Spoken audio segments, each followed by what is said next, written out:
today's program, today's channel, and I'm sure you're going to be blessed abundantly. Dan sampai jumpa, sampai kita bertemu lagi dengan program pada pagi hari ini. Saya percaya saudara bisa diberkati Tuhan dengan luar biasa. Now today we are again with Reverend Dr. Paul Sene.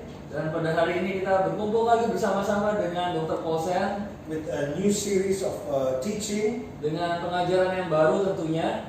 I'm sure it's going to enrich your level, your understanding. Dan saya percaya itu bisa menguatkan saudara dan bahkan memberikan pemahaman yang lebih lagi kepada saudara. So let's get to it. Dan mari kita akan dengarkan bersama-sama pengajaran pada hari ini. Reverend Dr. Paul Sene. So praise the Lord. Good morning to everybody.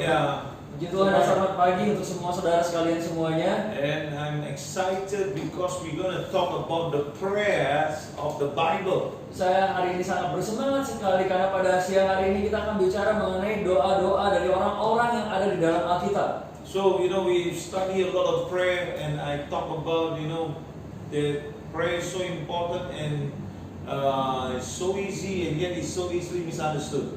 Ya, beberapa hari waktu lalu kita sudah belajar beberapa pengajaran mengenai doa dan kita mendapati bahwa beberapa doa itu mudah untuk kita naikkan, tetapi beberapa doa juga kita sulit untuk pahami. And so we want to get into the Word of God. We want to understand what the prayers of the Bible are. Sebab itu kita mau kembali lagi kepada firman Tuhan untuk kita bisa belajar sesungguhnya apa itu doa.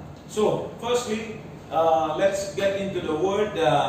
The prayer of a frustrated king. Hal yang pertama yang kita mau belajar adalah doa dari seorang raja yang frustasi. And I guess you already know, but let's look into the Bible in 1 Samuel chapter 14, verse 35 and 37. Ya, kita akan buka di dalam 1 Samuel 14 ayat 35 dan ayat 37. And the Bible says, Saul built an altar unto the Lord. The same was the first altar that he built unto the Lord. Ya, ayat 35, Saul mendirikan mezbah bagi Tuhan. Inilah mezbah yang mula-mula sekali didirikannya bagi Tuhan. So this altar was built because the circumstances brought him to this altar, first altar. Jadi mezbah ini dibangun oleh Saul karena keadaan atau situasi yang dia sedang hadapi pada saat itu. Dan ini pertama kalinya Saul membangun sebuah mezbah bagi Tuhan. So Michael, what do you think about this? Yes, sometimes it's like you mentioned, the circumstances will cause us to come to this altar, like the situation right now. Many people who do not pray and don't see God, but the circumstances have made them to come to a time to pray. Ya, Pastor Michael di sini mengatakan bahwa kadangkala situasi atau permasalahan itu membuat orang-orang justru datang kepada Tuhan untuk berdoa. Okay, so let's get into verse 37. And Saul asked counsel of God, shall I go down after the Philistines? Will thou deliver them into the hands of Israel? But he answered him not that day. Ayat 37, Saul bertanya kepada Allah, bolehkah aku mengejar orang Filistin itu? Akan kau serahkankah mereka ke dalam tangan orang Israel? Tetapi pada hari itu ia tidak menjawab Saul. And so here you see, the scripture is awesome actually, but there is a particular word here that I want you to pay attention to. But he answered him not that day.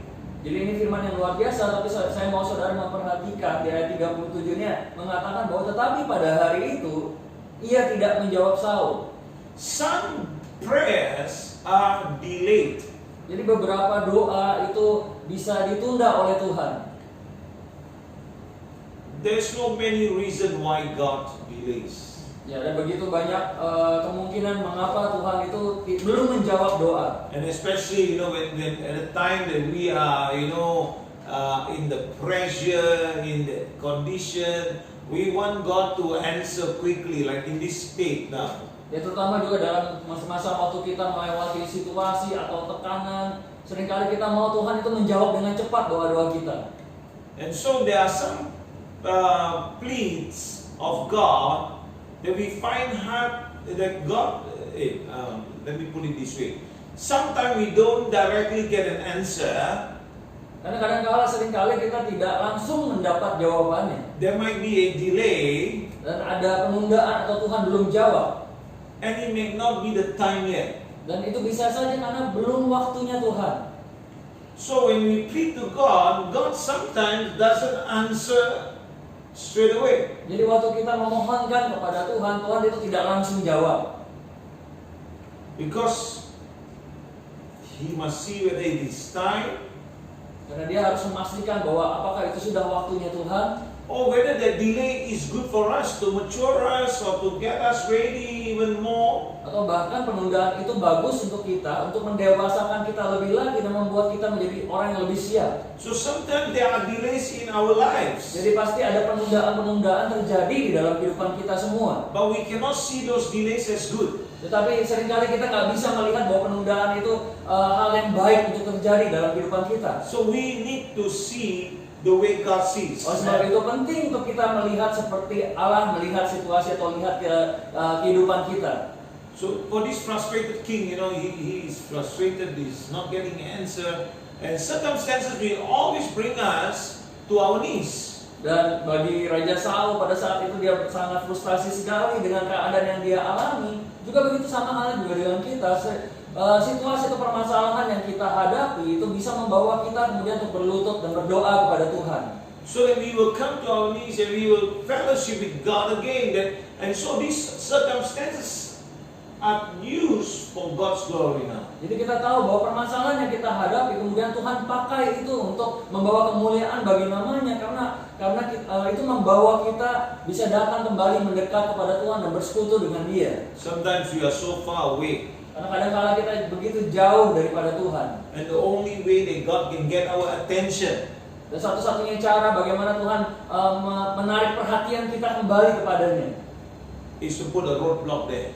Karena Tuhan menaruh halangan-halangan di dalam jalanan kita. Like now in this condition, Seperti halnya dalam kondisi pada hari ini. it's like God put a roadblock to the world. Sepertinya Tuhan sedang menaruh halangan yang besar di dalam dunia ini. Regardless of who caused it, Ya terlepas dari siapa yang menyebabkannya, but God allowed it. tetapi Tuhan itu mengizinkannya terjadi. So let us walk with the Lord Oleh sebab itu mari kita berjalan bersama dengan Tuhan, so that we can be in align with His will, sehingga kita juga sejalan dengan kehendaknya. that we know all things will turn around according to His will and His purpose. Sehingga kita bisa dengan yakin mengatakan bahwa segala sesuatunya akan Tuhan putar balikkan sesuai dengan tujuan dan kehendaknya. So now we have the frustrated king, and now I want to go into Jonathan had no fear. Pada saat ini kita akan melanjutkan, yaitu kita akan belajar mengenai seorang Yonatan yang tidak memiliki rasa takut. Jonathan is the son of Saul. Karena Yonatan adalah anak daripada Saul. And so in 1 Samuel 14 verse 6 and 7, Kita buka di dalam 1 Samuel 14 ayat 6 dan ayat yang ke-7. Jonathan said to his young armor bearer, "Come, let us go over to the outer post of those uncircumcised men. Perhaps the Lord will act in our behalf. Nothing can hinder the Lord from saving, whether by many or by few." Ayat yang ke-6 berkatalah Yonatan kepada bujang pembawa senjatanya itu, "Mari kita menyeberang ke dekat pasukan pengawal orang-orang yang tidak bersunat ini. Mungkin Tuhan akan bertindak untuk kita. Sebab bagi Tuhan tidak sukar untuk menolong, baik dengan banyak orang maupun dengan sedikit orang." So verse 7 said, "Do all that you have in mind." His armor bearer said, "Go ahead, I am with you, heart and soul." Ayat yang ke-7, lalu jawab pembawa senjatanya itu kepadanya, "Lakukanlah niat hatimu itu, sungguh aku sepakat." Hallelujah. So Jonathan acted on his faith, Jadi Yonatan di sini bertindak berdasarkan iman yang dia miliki. and so according to James chapter 1 verse 22, do not merely listen to the word and so deceive yourself. Do what it says. Karena berdasarkan Yakobus 1 ayat 22 mengatakan, "Hendaklah kamu menjadi pelaku firman dan bukan hanya mendengar saja." So what did Jonathan do? Jonathan did was his faith takes action. Jadi apa yang Yonatan lakukan, dia memiliki iman tetapi juga dia bertindak berdasarkan imannya. So Jonathan said this, when you have faith and trust in your God, you will always say, "Come." and let us go over unto the garrison of these uncircumcised. Ya, jadi apa yang Yonatan lakukan di sini? Dia sedang menyatakan kepada kita semua bahwa jika kita memiliki iman dan percaya kepada Tuhan, maka kita akan selalu bisa mengatakan bahwa mari, ayo kita pergi ke seberang menghadapi musuh-musuh kita. It may be the Lord will work with us. Dan kita percaya bahwa Tuhanlah yang akan bekerja bagi kita. For there is no restraint of the Lord.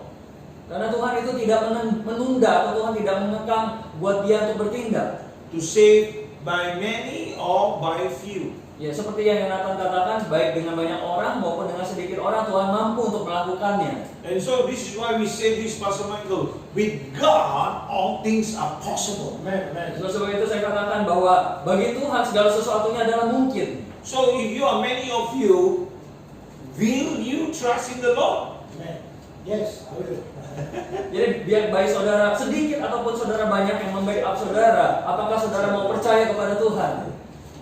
So what are you going to give insight in this area? Well, this is an interesting thing, Dr. Paul, which actually, if you go to see it again, the verse says, perhaps the Lord will act in our behalf. Nothing can hinder the Lord from saving. It's like his confidence was in God, and that's why he acted in faith. Ya, di sini dikatakan bahwa mungkin Tuhan akan bertindak untuk kita sebab bagi Tuhan tidak sukar untuk menolong. Jadi waktu kita percaya kepada Tuhan, maka Tuhan sendiri yang akan bertindak karena iman kita percaya kepadanya.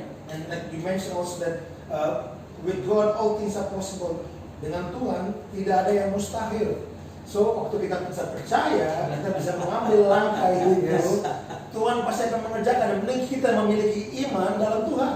Amen, amen, amen. Dan bertindak, seperti kata faith takes action. Amen. So with God all things are possible, people of God. With God all things are possible. Have faith in God. Kemarin saya katakan bahwa bagi Tuhan itu tidak ada yang mustahil, segala sesuatunya mungkin. Oleh sebab itu milikilah iman di dalam Tuhan.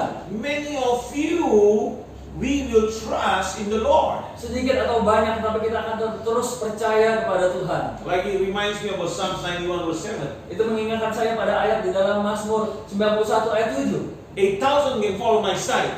Bahwa 1.000 akan bisa rebah di sebelah kiri saya. 10,000 on my right. Dan 10.000 di sebelah kanan saya. But they will not come near me. Tetapi itu tidak akan menimpa saya. Oh, they can be 1,000, they can be 10,000. A few people or many people, that these things cannot affect me because God says all things are possible and I have faith in God and I believe that God will act on my behalf. Jadi baik itu 1.000 atau 10.000 di sebelah kiri kanan kita, baik itu sedikit ataupun banyak, tetapi kita akan terus bertindak dengan iman karena saya memiliki iman di dalam Tuhan dan kita akan terus tetap percaya kepadanya.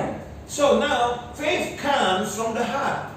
Jadi iman itu datang dari dalam hati kita. So the armor bearer said unto him, do all that is in thine heart, in your heart. Karena itulah yang membawa senjata daripada Yonatan, katakan kepada Yonatan, lakukanlah niat hatimu. So Jonathan's faith encouraged his armor bearer to be in agreement with him that I am with thee according to thy heart. Jadi iman yang Yonatan miliki kemudian itu menguatkan pembawa senjatanya sehingga pembawa senjatanya bisa berkata, sungguh aku sepakat dengan imanmu. So that is why when we are with our families, like now in this set, we are with our families, we can encourage them, and you know the one that is stronger in faith can encourage them and build their faith up by being a testimony, by being an encouragement. Amen. Justru juga di dalam keluarga kita orang yang kuat imannya, dia bisa menguatkan iman orang lain yang lemah imannya, lebih lemah imannya. Hallelujah! What a God we serve. Allah yang luar biasa yang kita layani. If I can say something, this orang melihat langkah kita, maksudnya bahwa apa yang kita akan bertindak, langkah apa yang kita akan ambil, itu bisa pengaruh iman juga daripada orang lain. A person's faith can be affected when we depends on our actions also. Like the armor bearers was challenged and he agreed with what Jonathan had in his heart and he said, I will stand by you. Amen. You know, so it's so important our every action, our every belief system, keyakinan kita, kepercayaan kita dalam Tuhan dilihat oleh orang lain dan begitu penting untuk kita juga benar-benar yakin supaya kita menjadi berkat bagi orang lain supaya orang lain juga bisa menaruh iman mereka dalam Tuhan. And so Jonathan had no fear. Dan Yonatan tidak memiliki rasa takut. And now, because when fear is there is no faith. Karena waktu ada rasa takut ada, maka iman tidak bisa ada di dalam tempat itu secara bersamaan. So you see a frustrated king that the son, they have no fear. Saudara bisa lihat bahwa tadi Saul ayahnya seorang raja yang sedang frustasi, lalu kemudian anaknya yang tidak memiliki rasa takut dan percaya saja. And then now is faith and action. Dan sekarang kita akan bahas mengenai iman dan tindakan.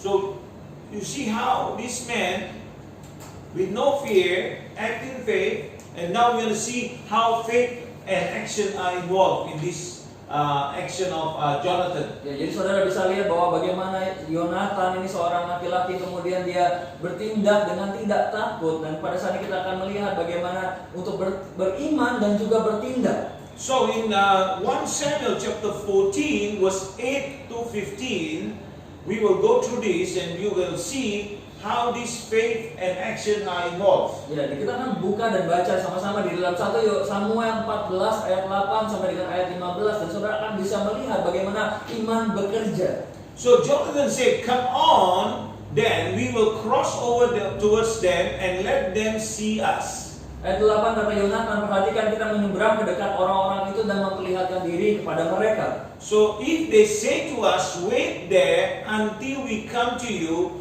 we will stay where we are and not go up to them. 9. Apabila kata mereka kepada kita begini, berhentilah sampai kami datang padamu, maka kita tinggal berdiri di tempat kita dan tidak naik mendapatkan mereka.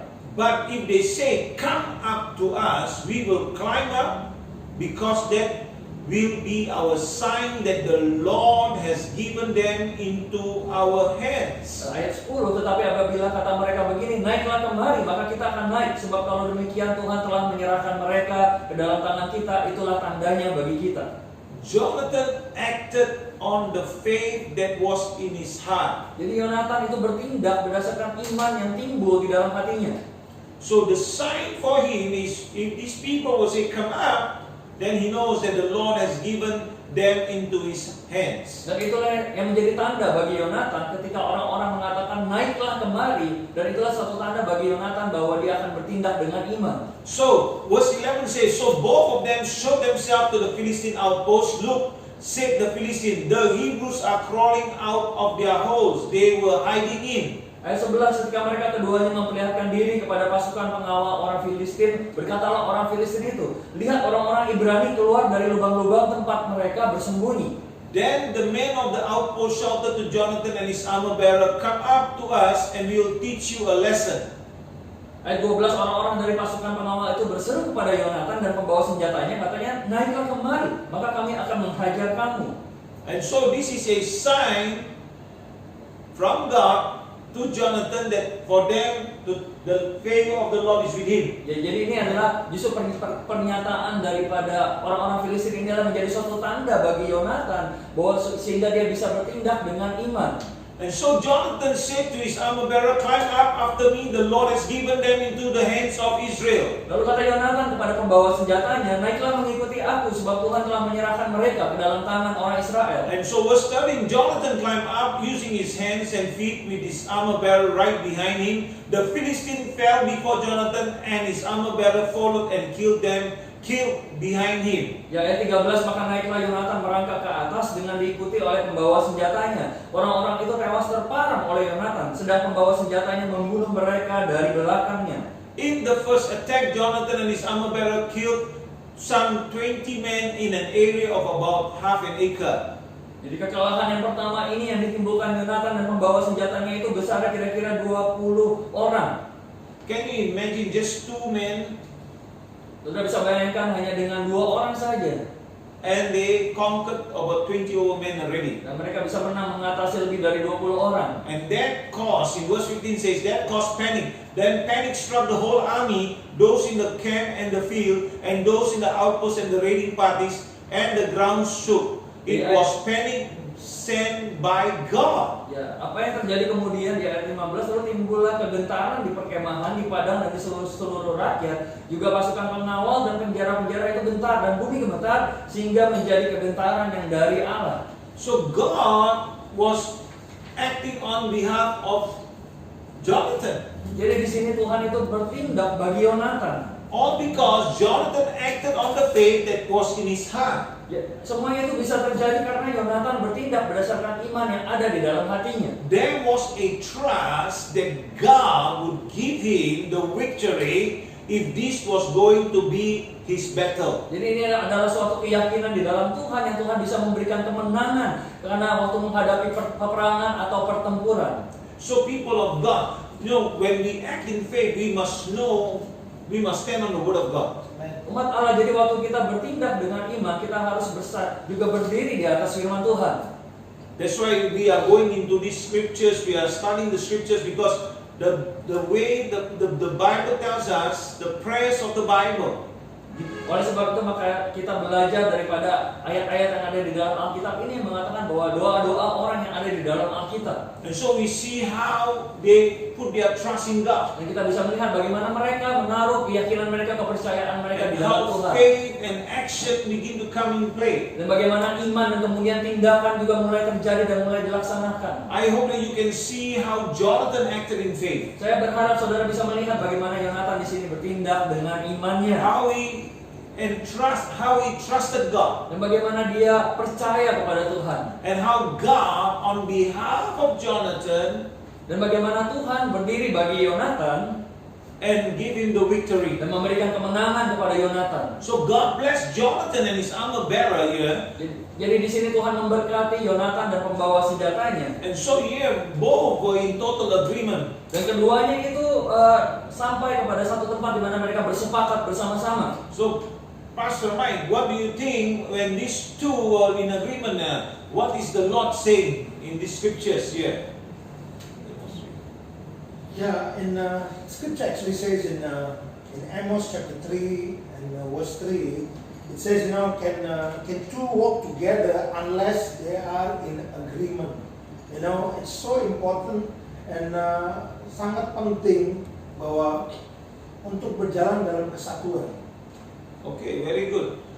So Pastor Robbie, what do you think about this? Ya, agreement itu bicara mengenai kesepakatan di mana harus ada dua orang atau lebih yang bersatu, bersepakat sama-sama dan seperti yang Bapak katakan beriman dan berdiri di atas firman Tuhan. Amen, amen. And so this reminds me about what Jesus keep telling us. When two or three are gathered in the midst of us, in the midst, I am in the midst of them, and whatever they pray, they believe in their heart, they don't doubt, and they believe that they receive it, they will receive it. Ya, hal ini juga mengingatkan Dr. Paul dalam ayat yang berkata bahwa jika 2 atau 3 orang lebih berkumpul bersama di dalam nama Tuhan Yesus, maka Tuhan Yesus hadir bersama-sama dengan mereka di dalam kesepakatan juga. So in Amos 3 actually says this scripture, awesome, huh? And so what he says, can you repeat to me again in verse 3?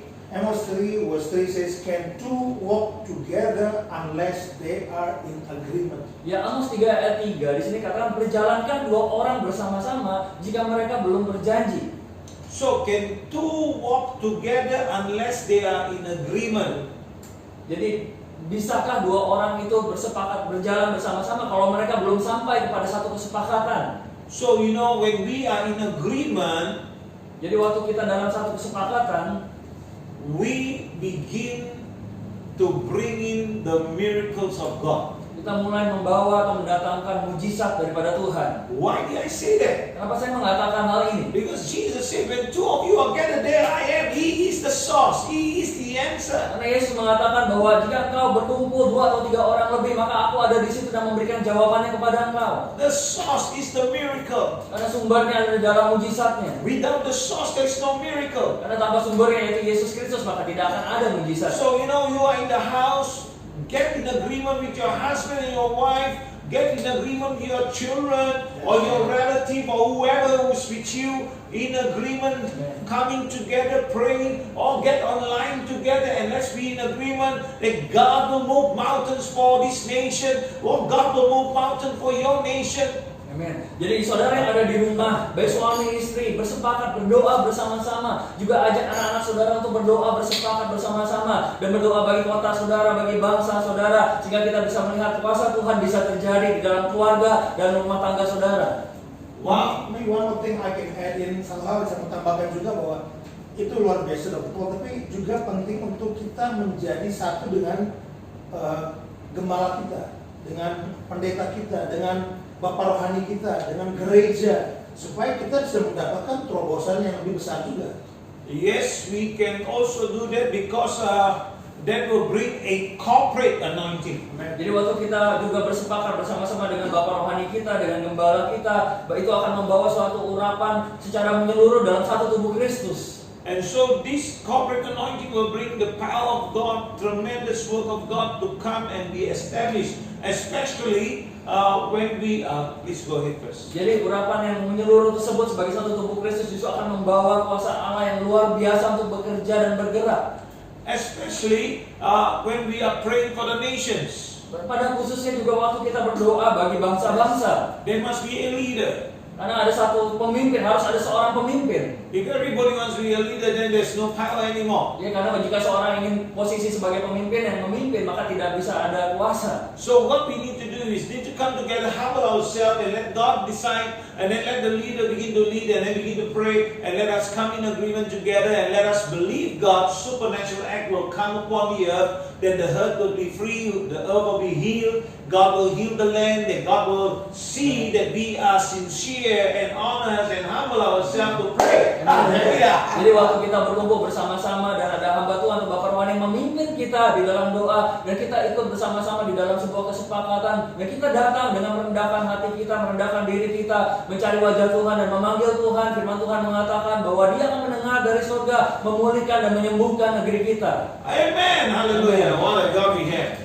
And so, Ya Allah, luar biasa yang kita miliki. so remember earlier we talked about the king's frustrated. When he's frustrated, frustration. Ya, kita bicara di awal mengenai seorang Raja Saul yang kemudian menjadi frustasi karena melewati And then we masalah-masalah. talk about Jonathan, his son, who had no fear. Dan kita bicara juga mengenai anaknya Yonatan yang dia bertindak tanpa rasa takut. You see, when we have fear, we will be frustrated. Karena waktu kita punya rasa takut, maka kita bisa menjadi frustasi. So, but the son had no fear, believe God and act in action, faith in action. Tetapi anaknya Yonatan justru mempercayai Tuhan, dia percaya kepada Tuhan dan bertindak dengan iman. And so these three areas we have covered. And so I want to come back to Saul again, because I want to talk about Saul's senseless curse. Nah, sekarang pada saat ini kita akan belajar lagi mengenai satu hal dari Saul, yaitu bagaimana Saul itu mengutuk sesuatu yang tidak masuk akal kelihatannya. And so let us look into the scripture first. 1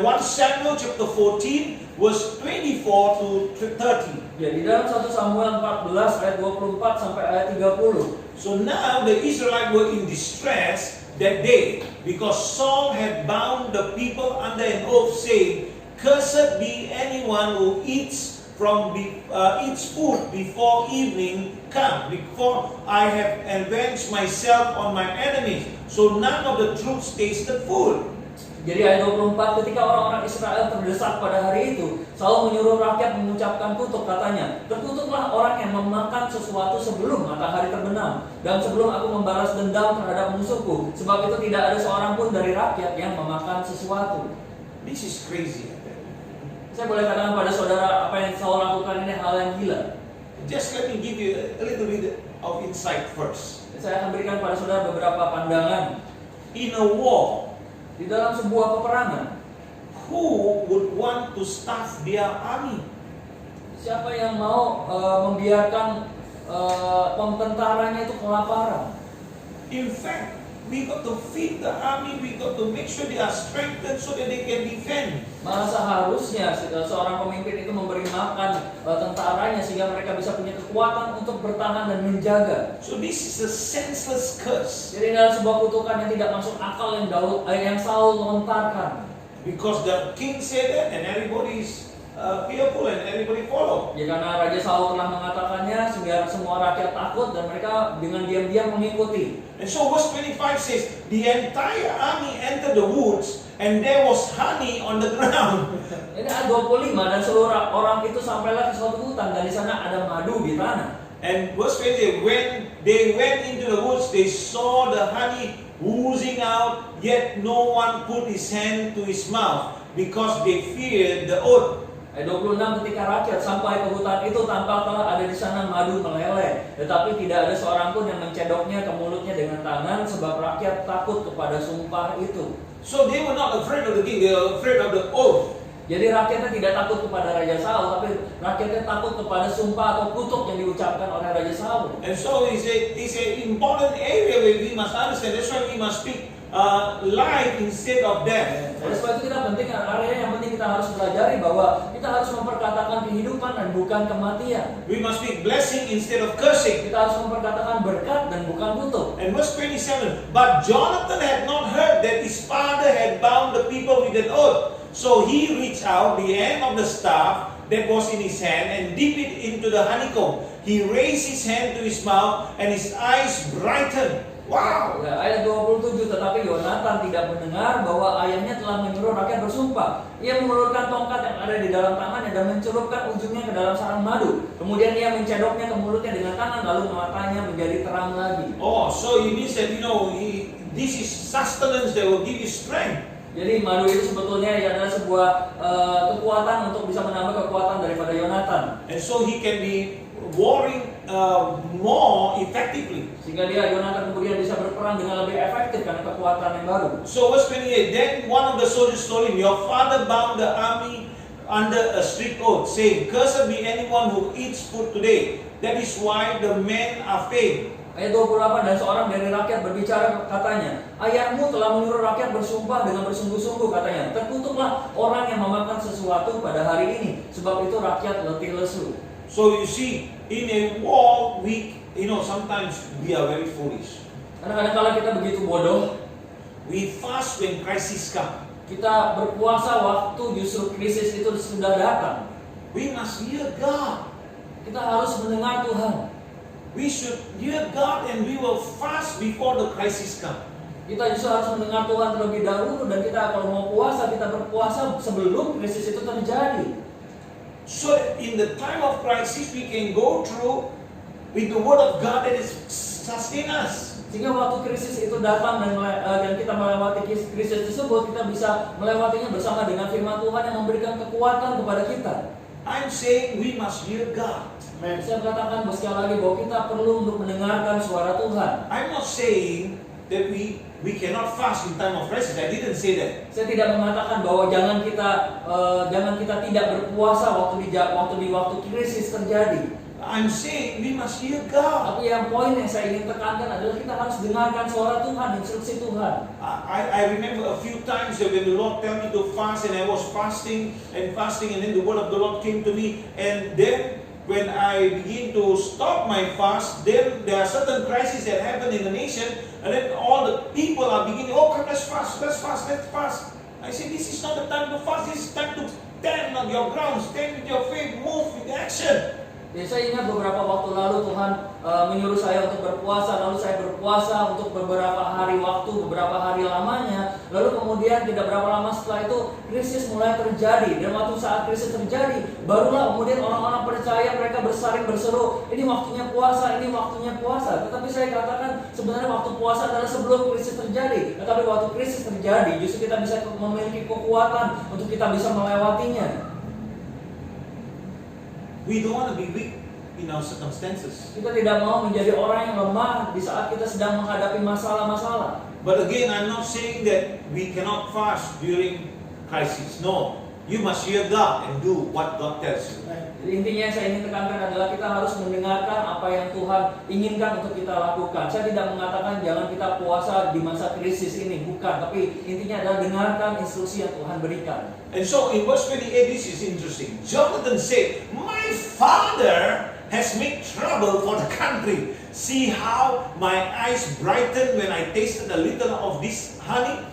Ya, ayat 29. Lalu kata 29, ayat 29, lalu kata Yonatan, ayahku mencelakakan negeri. Coba lihat bagaimana terangnya mataku setelah aku merasai sedikit dari madu ini. So, sometimes we act foolishly. Oleh sebab itu saya katakan tadi di awal, kadang-kadang kita bertindak gegabah atau bertindak bodoh. So, verse 30 says, how much better it would have been if the men had eaten today some of the plunder they took from their enemies, would not the slaughter of the Philistines have been even greater? Di ayat 30, apalagi jika sekiranya rakyat pada hari ini boleh makan dengan bebas dari jarahan musuhnya yang telah didapatnya, tetapi sekarang tidaklah besar kekalahan di antara orang Filistin. That is why, as leaders, we must really seek the Lord and pray until God give us the answer. Oleh sebab itu kita sebagai pemimpin, kita harus mencari wajah Tuhan dan berdoa sampai Tuhan benar-benar menjawab doa kita. There be an assurance in our heart. Sehingga kita lalu bisa memiliki satu keyakinan di dalam hati kita. That the faith in us will begin to be activated. Dan iman kita mulai diaktifasikan. Because so many leaders don't really wait on the Lord. Karena banyak pemimpin tidak menantikan Tuhan. They don't hear God speaking. Mereka tidak benar-benar mendengarkan suara Tuhan. And so they assume, they presume. Sehingga apa yang terjadi, mereka hanya berasumsi. Maybe because of their distress. Karena mungkin tekanan-tekanan yang mereka hadapi. Maybe because of the frustration like this king. Mungkin juga mereka mengalami frustasi seperti Raja Saul. But you got to dig into the word and then God will surely speak. Tapi kita harus menggali firman Tuhan sehingga Tuhan itu benar-benar bicara kepada kita. Because this king was distressed, it began to affect his decision making. Ya, karena justru Raja Saul mengalami tekanan, pada akhirnya itu mempengaruhi dia dalam mengambil atau membuat keputusan. I know our decision making can be affected Saya tahu by bahwa the distress that we have today. saya tahu bahwa cara kita mengambil keputusan itu bisa dipengaruhi dengan tekanan-tekanan yang kita hadapi pada hari-hari ini. On one side, we want to encourage people, then we begin to use our own logical mind, we use our own understanding, and we encourage people through the word, which is actually what is that God saying. You must encourage people based on what God is saying. Ya, jadi di satu sisi kita ingin menguatkan orang-orang dengan firman Tuhan, tapi di sisi lain kita dihadapkan pada nalar, pada logika kita, lalu kita mulai berpikir, pada akhirnya kita menguatkan orang-orang berdasarkan apa yang kita bisa pikirkan. So Saul, in Saul's case, Saul was looking at his circumstances. Dan di sini kasusnya daripada Saul itu melihat fokus dia kepada masalah-masalah yang dia hadapi. And what his enemy was doing. Dan apa yang musuh itu bisa dan sedang kerjakan dan lakukan. Like today, we can have, we have the circumstance, we have the pandemic now. Yeah. Karena pada hari ini kita tahu kita mengalami wabah pandemik virus COVID-19 ini. And we have countries that have been locked down. Dan kita mendapati ada negara-negara yang sudah tertutup lockdown. And the enemy seems to be doing more and more. Dan bagaimana kayak sepertinya musuh itu melakukan lebih banyak tekanan lagi. And there are some media that overemphasize everything. Dan beberapa media juga bahkan menekankan beberapa hal itu terlalu lebih banyak. And starts putting fear in people without realizing. Ya, dan pada akhirnya hanya menaruh ketakutan pada setiap orang tanpa disadari. Because they believe in freedom of speech. Karena mereka mempercayai bahwa ada kebebasan waktu mereka berpendapat atau memberitakan sesuatu. They believe that everybody should know the truth. Dan mereka berpendapat juga bahwa semua orang harus tahu kebenarannya. But what is the truth? Tetapi apa itu kebenaran yang sejati? Let me tell you, the truth is the word of God. Dan saya katakan pada saudara, kebenaran sejati itu hanyalah firman Tuhan saja. And through the word of God you can overcome any obstacle. Dan melalui firman Tuhan kita justru dapat melewati berbagai halangan, tantangan yang merintangi kita. Don't get discouraged if God does not answer you today or that day. Oleh sebab itu jangan patah semangat kalau Tuhan belum menjawab doa-doa saudara pada hari ini. Don't be discouraged. Stand on the word. Jangan menjadi patah semangat, tetapi berdiri di atas firman Tuhan. Oh, what a God I serve. Allah yang luar biasa yang kita layani. Pastor Michael, you want to add something here? It's just so interesting to see the comparison between Saul and Jonathan, and bagaimana mereka bertindak sesuai keadaan. Saul, bagaimana Saul bertindak sesuai dengan keadaan sampai akhirnya dia frustrasi dan kecewa, dan akhirnya kadang-kadang itu mendorong dia untuk membuat pilihan dan keputusan-keputusan yang salah dan membawa pengaruh kepada orang lain. Dan pada saat yang sama, Jonathan bagaimana dia itu memiliki iman, faith to believe, sampai itu bisa membawa hal yang positif bagi pembawa senjata itu. So bagaimana perbandingan dua orang ini, bapak dan anaknya, dia seperti ini. And so sometimes, in these cases like this, so we know the frustrated king, we know that Jonathan had no fear, we know that his faith, and he was acting in faith and action. Yes. Ya, dan kita tahu bagaimana di awal kita belajar tadi bagaimana Raja Saul yang frustasi, lalu kemudian memiliki seorang anak Yonatan yang tidak bertindak berdasarkan tanpa takut, lalu kemudian kita belajar juga iman dan tindakan harus bekerja secara bersamaan. And then we went into the king's senseless curse. Lalu kita juga belajar bagaimana Saul itu mengucapkan kata-kata kutuk yang tidak masuk akal pada situasi itu sedang terjadi. And so finally we want to talk about Jonathan must die. Lalu poin yang berikutnya adalah Yonatan harus mati. And so in 1 Samuel chapter 14 verse 39 to 48. 1 Samuel 14 ayat 39 sampai dengan ayat 48. As surely as the Lord who rescues Israel, even if the guilt lies with my son Jonathan, he must die. But not one of them said a word. 39, sebab demi Tuhan yang hidup yang menyelamatkan orang Israel, sekalipun itu disebabkan oleh Yonatan anakku, maka ia pasti akan mati. Tetapi seorang pun dari seluruh rakyat tidak ada yang menjawabnya. Oh, the king is out of his mind, I think. Jadi sekali lagi Raja Saul ini sudah kehilangan pikiran, akal sehatnya. So Saul then said to all the Israelites, you stand over there, and I and Jonathan my son will stand over here. Lalu 40 dikatakan, kemudian berkatalah ia kepada seluruh orang Israel, kamu berdiri di sebelah yang satu dan aku serta anakku Yonatan akan berdiri di sebelah yang lain. So do what seems best to you, they replied. Lalu jawab rakyat kepada Saul, perbuatlah apa yang kau pandang baik. So then Saul prayed to the Lord, the God of Israel, why have you not answered your servant today? If the fault is in me or my son, respond with Urim. But if the men of Israel are at fault, respond with Thummim. Jonathan and Saul were taken by lot, and the men were cleared. Ayat 41 lalu berkatalah Saul, ya Tuhan Allah Israel, mengapa engkau tidak menjawab hambamu pada hari ini? Jika kesalahan itu ada padaku atau pada anakku Yonatan, ya Tuhan Allah Israel, tunjukkanlah kiranya Urim. Tetapi jika kesalahan itu ada pada umatmu Israel, tunjukkanlah Thummim. Lalu didapati Yonatan dan Saul, tetapi rakyat itu terluput.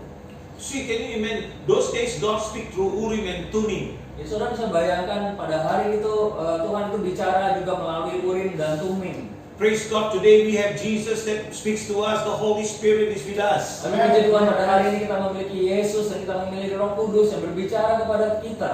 And so Saul said, cast the lot between me and Jonathan my son. And Jonathan was taken. Dan 42 kata Saul, buanglah undi antara aku dan anakku Yonatan, lalu didapatilah Yonatan.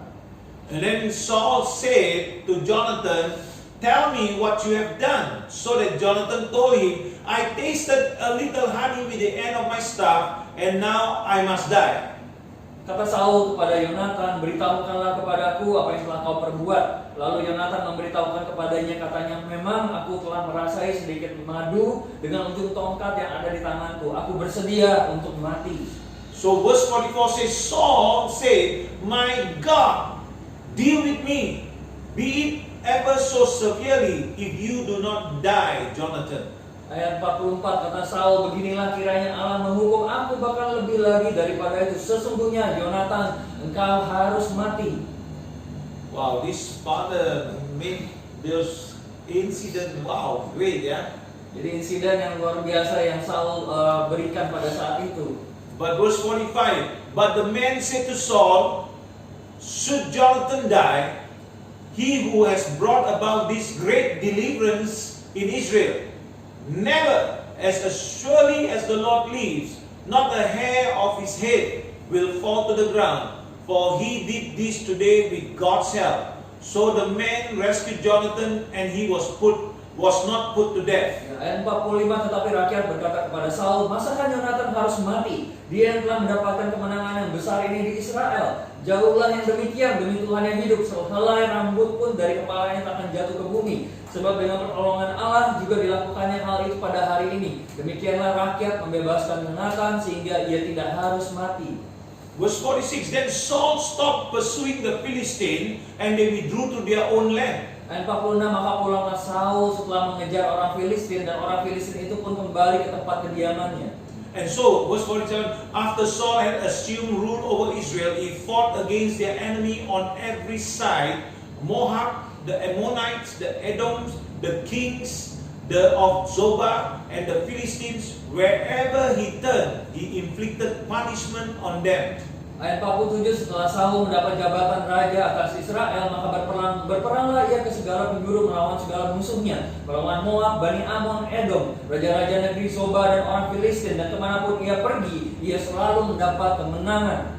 So verse 48, he fought valiantly and defeated the Amalekites, delivering Israel from the hands of those who had plundered them. Ayat 48, ia melakukan perbuatan-perbuatan yang gagah perkasa, memukul kalah orang Amalek, lalu melepaskan Israel dari tangan orang-orang yang merampasi mereka.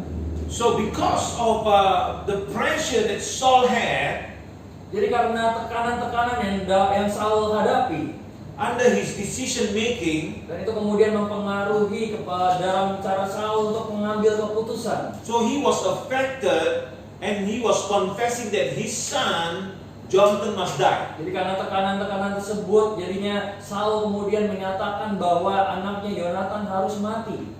So Jonathan did not hear what his father said in 1 Samuel 14:27. Tetapi justru di ayat 1 Samuel 14 ayat 27, Yonatan tidak mendengarkan instruksi yang diberikan ayahnya. So he was ignorant of that instruction. Jadi dia dengan jelas Yonatan tidak mengetahui instruksi yang diberikan. So the king was going to have his son killed when the people stepped in on his behalf. Jadi di sini justru malah Raja Saul itu bermaksud untuk membunuh anaknya Yonatan, sedangkan di satu sisi rakyatnya mencoba untuk membela, berdiri bagi Yonatan. So remember this, when we get off in our decision making, God sends people to bring us back to Him. Ingatlah saudara, jadi pada waktu kita hendak keluar jalur, waktu kita membuat keputusan di dalam Tuhan, maka Tuhan akan mengirimkan orang-orang sehingga kita bisa kembali ke jalan yang benar. Even in today's cases, when we make wrong decision, God sends people to help those people who make the wrong decision to come back in the right direction.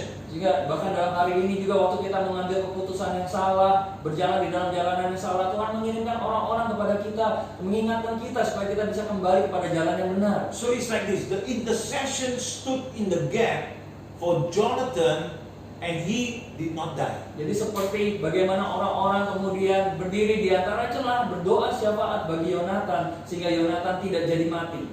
So, you know, when we stand in the gap for our nation, Jadi waktu kita berdiri di antara celah bagi bangsa kita, we repent on behalf of our nation, dan kita juga bertobat bagi bangsa kita, asking God for mercy, memohon belas kasih Tuhan, that we will humble ourselves and that our nations have done wickedness, dan kita merendahkan hati kita karena dosa atau kejahatan yang diperbuat oleh bangsa kita, or all kinds of sin that have reached the heavens, that God had to bring a wrath. ya, dan apapun dosa yang sampai kepada surga karena sudah begitu penuh sehingga Tuhan harus mencurahkan atau mengirimkan murkanya. And then who is the one that going to help the nation? Dan siapakah yang kemudian yang akan berdiri bagi bangsa-bangsa? The people of God should stand in the gap. Yaitu umat Allah, setiap orang percaya harus berdiri di antara celah, berdiri berdoa bagi bangsa. That our nation will be healed again. Dan sehingga bangsa kita kemudian bisa dipulihkan dan disembuhkan kembali. Just like Jonathan, the people stand in the gap in making intercession for Jonathan, and he did not die. Sama seperti kasusnya Yonatan, bagaimana rakyatnya kemudian berdiri di antara celah bagi Yonatan sehingga Yonatan tidak jadi mati. Remember, before I close, Ingatlah sebelum saya selesai dalam pengajaran pada hari ini, one man of faith satu orang beriman can change the circumstances bisa mengubah suatu situasi and bring us into victory. dan membawa kita semua kepada kemenangan. One man. Hanya satu orang. You could be that one man. Dan saudara bisa menjadi satu orang tersebut. But can you imagine if we are all the one man? Dan Oh my God. Lalu saudara bisa bayangkan jika kita semua yang mendengarkan menjadi satu orang tersebut, itu adalah hal yang luar biasa. Even in death, Jonathan was still submitted to the authority of the king. Jadi meskipun di dalam kematian, hukuman akan kematian, Yonatan itu tetap tunduk kepada Raja Saul. Hallelujah. So one more time, please, Pastor. Even in death, Jonathan was still submitted to the authority of the king. Jadi meskipun di dalam kematian, menghadapi kematian, di sini Yonatan itu dia tetap berserah, tetap tunduk kepada otoritas daripada Raja Saul. And so what did God do? God saved him. Jadi apa yang Allah lakukan, kemudian Allah menyelamatkan Yonatan. So God will always bring light in darkness. Jadi Tuhan itu selalu membawa terang di dalam kegelapan. So let us make our decisions. Oleh sebab itu mari kita mengambil satu keputusan. God used Jonathan and the people to bring the answer to Saul. Jadi Tuhan sendiri memakai Yonatan dan rakyat daripada Israel untuk membawa justru jawabannya kepada Saul. So God can bring somebody and give us the answer also. Jadi Tuhan bisa mengirimkan orang-orang untuk memberikan jawaban kepada kita semua. So we must just wait upon the Lord. Jadi yang kita perlu lakukan adalah mari kita menantikan Tuhan. It reminds me of one scripture here this morning as I opened my Bible in Isaiah chapter 26. Di dalam Yesaya pasal yang ke-26 and verses 20. itu ayat 20. It says here, "Come my people, enter thou into thy chambers, and shut the door about thee, hide thyself for a little moment until the indignation be overpassed." Yesaya 26 ayat 20, "Mari bangsaku, masuklah ke dalam kamarmu, tutuplah pintumu sesudah engkau masuk, bersembunyilah barang sesaat lamanya, sampai amarah itu berlalu." Can you understand, people of God? God is calling us to go into our secret place, to go to a solitary place. Jadi saudara bisa bayangkan umat Allah, di sini Allah memanggil kita semua untuk masuk ke dalam kamar kita masing-masing. Go into our rooms, Masuk ke dalam ruangan kita, di mana kita sendirian. a quiet place, to shut that door behind you. Yaitu tempat yang tenang, tempat yang sunyi, dan tutup pintunya. Hide yourself for a little while. Dan bersembunyilah sesaat lamanya. Why? So this is a amazing thing. Like the time of Exodus, Ya, ini seperti waktu masa zaman keluaran. where the Lord told Moses to tell the people to take the blood of the lamb and put it on the doorposts and lintels. Ya, di mana waktu itu Allah menyuruh Musa untuk memberitahu kepada orang-orang Israel untuk menorehkan darah anak domba di ambang pintu rumah mereka masing-masing. So that when the angel of them going, he will see this and he will pass by. Sehingga waktu malaikat maut Allah datang dan mereka melihat darah anak domba tertoreh di setiap pintu-pintu rumah orang Israel, maka hukuman itu dilewatkan di antara mereka. But those who do not have the covering, that blood of the lamb, they will die. Tapi mereka, rumah-rumah mereka yang tidak ditorehkan darah anak domba, maka mereka pasti akan mati di dalamnya. So today we must understand that God says, "Hey, come into prayer, get yourself away. My indignation, whatever is the reason for this cause, or whoever is the cause of it, but God allowed it." Tetapi dalam situasi ini siapapun atau apapun penyebabnya menjadi wabah ini, tetapi sekali lagi Tuhan telah mengizinkan semua ini terjadi. And so He tells us, get into the house, and even this is amazing. Even the countries around the nations of the world, all around the world, they all come to a lockdown. Ya. Ini hal yang luar biasa. Allah memerintahkan kepada kita semua untuk masuk ke kamar, kuncilah pintunya. Dan kita tahu sekarang ini semua bangsa-bangsa di seluruh dunia yang terkena COVID, mereka semua menyarankan untuk tetap diam di rumah. It's like as if God is forcing you to get down and find Him and seek Him so that He can protect you. Ini seperti Tuhan sedang memaksa orang-orang untuk masuk ke dalam kamar, untuk berlutut, untuk berdoa sehingga Tuhan bisa menyelamatkan saudara.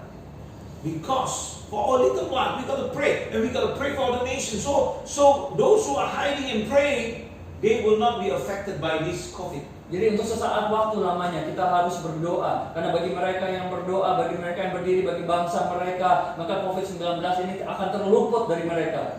And so people of God, I pray that you will pray and continue to pray and stand in the gap for the nation, that God may bless you and use you and to be an answer to the people. Dan saya mendorong saudara, mari untuk terus berdoa dan terutama juga untuk bersyafaat bagi kota bangsa saudara, dan Tuhan bisa memakai saudara untuk membawa jawaban terhadap orang-orang yang mereka yang membutuhkan. So remember, just take one man of faith Ingatlah sekali lagi, hanya memerlukan satu orang beriman can change the circumstances yang bisa mengubahkan segala situasi and bring us victory. dan membawa kepada kemenangan. And if you lean on Jesus, Jadi waktu saudara bersandar kepada Yesus, He will be your victory. Dia akan membawa kemenangan bagi saudara. So God bless you, my friends. Tuhan memberkati saudara sekalian. I'll see you tomorrow at 10:30. Saya akan berjumpa lagi dengan saudara besok jam 10.30. I pray the safety of the Lord be with you. Saya berdoa biarlah keamanan daripada Tuhan turun di atas kehidupan saudara. May good health be with you. Dan biarlah kesehatan daripada Tuhan turun di atas kehidupan May the saudara. covering of the Lord be with you. Dan biarlah naungan Allah turun di atas kehidupan saudara. May you act in faith Dan biarlah saudara bertindak dengan iman, that God's miracle will come to you. sehingga mujizat Tuhan itu bisa terjadi dan datang dalam kehidupan And we saudara. pray for all those who are sick in body. Dan kami berdoa pada saat ini bahwa setiap orang yang sakit dalam tubuh mereka, In the name of di Jesus, dalam nama Yesus, be healed. sembuhlah.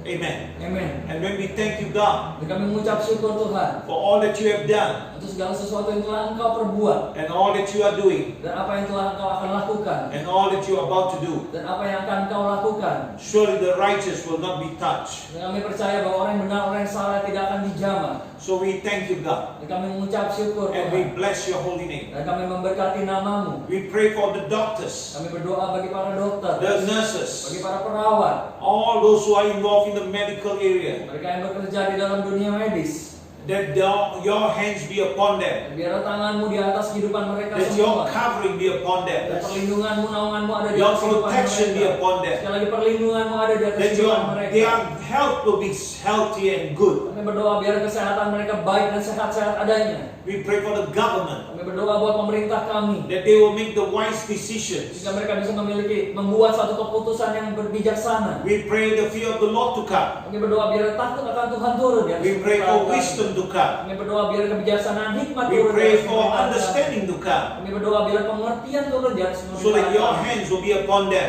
Sehingga tanganmu sendiri yang turun di atas mereka semua. That even if they don't hear you, you will put instruction into them. Bahkan meskipun mereka tidak mendengarkan Engkau secara langsung, tapi Engkau menaruh instruksimu di dalam hati mereka. You are in control, Lord. Karena Engkau yang memegang kendalinya Tuhan. We thank you, God. Dan kami mengucap syukur. We thank you for the nations that are listening, Kami mengucap syukur buat setiap bangsa-bangsa yang mendengarkan, that they will act in faith. sehingga mereka juga bisa bertindak dengan iman. In Jesus' name. Di dalam nama Yesus. Amen. Amin. So tomorrow 10:30 I'll be on air again, and together with Pastor Robbie and Pastor Michael, we will come and share with you a little insight of the Word of God. Jadi besok kita akan berjumpa kembali dengan saudara jam 10.30 pagi. Dr. Paul, saya dan Pastor Fisal, kita akan bicara mengenai hal-hal yang bisa menguatkan saudara. So remember, Ingatlah, Jesus loves you, Tuhan Yesus mengasihi saudara, and we love you. dan kami mengasihi saudara. Till I see you again. Sampai kita berjumpa lagi besok. God bless. Tuhan Yesus memberkati.